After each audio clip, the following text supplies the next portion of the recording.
Thịt băm với lá bưởi, băm với lá bưởi đây.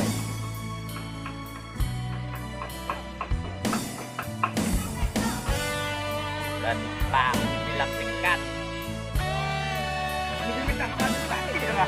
Đây là luộc thao. Đây là canh,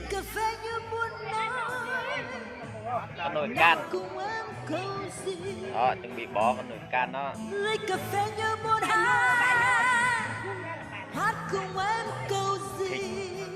nướng,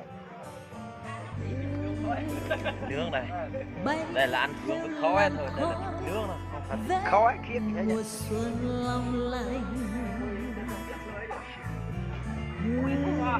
Vô vô rồi dọc rồi, đây là vui.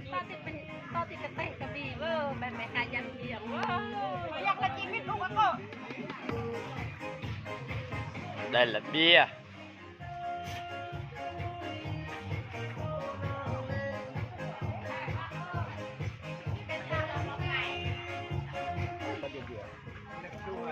Còn rén. Đây là cất, ngon ngon từ cất.